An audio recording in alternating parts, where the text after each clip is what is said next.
সুপ্রিয় দর্শক শ্রোতা, দেশ এবং দেশের বাইরে থেকে যে যেখান থেকে আমার এই ভিডিও দেখছেন সবাইকে জানাই আন্তরিক সালাম ও শুভেচ্ছা। আসসালামু আলাইকুম।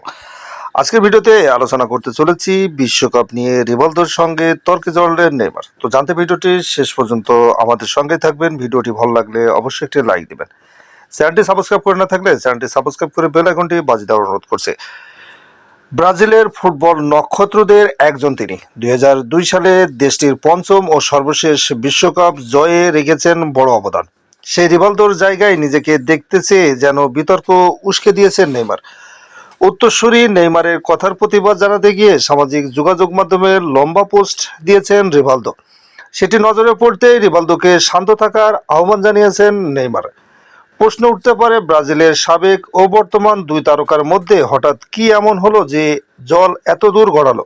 বিষয়টির শুরু থেকেই বলা যাক। সম্প্রতি চার্লা নামে একটি পডকাস্টে নেইমারের সঙ্গে বিভিন্ন বিষয় নিয়ে আলোচনা করেছেন ব্রাজিলের আরেক কিংবদন্তি এবং 1994 বিশ্বকাপ জয়ের নায়ক রোমারিও। সেখানেই রোমারিওর নেইমারকে জিজ্ঞাসা করেন ব্রাজিলের সর্বশেষ 3 বিশ্বকাপ জয়ী 2002, 1994, 1970 দলে নিজেকে কার জায়গায় দেখতে চাইতেন। উত্তরে নেইমার 2002 সালে বিশ্বকাপে সাবেক বার্সেলোনা তারকা রিভালদোর নাম বলেন।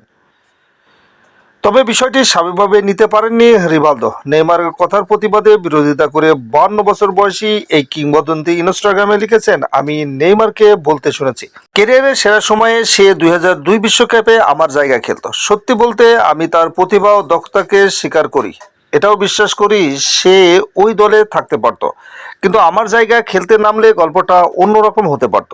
তার প্রতি সব ধরনের সম্মান প্রশংসা জানিয়ে আমি 100% নিশ্চিত হয়ে বলতে পারি এটা যেভাবে ঘটেছে সেভাবে না ঘটতে পারত। রিভালদো 2002 বিশ্বকাপে নিজের বিশেষত্ব বোঝাতে গিয়ে সে সময় আমি বিশ্বকাপ শিরোপা জয়ের জন্য এতটাই মনোযোগী, দৃঢ় প্রতিজ্ঞা ও ক্ষুধার্ত ছিলাম যে কেউ তার ক্যারিয়ারের সেরা সময়ে যতই ভালো হোক না কেন আমার জায়গা নিতে পারেনি। আমি আত্মবিশ্বাসের সঙ্গে বলছি, যারা সেই মুহূর্তে আমার সঙ্গে ছিল তারা জানে বিশ্বকাপ চ্যাম্পিয়ন হওয়ার জন্য আমি কতটা কঠিন লড়াই করি।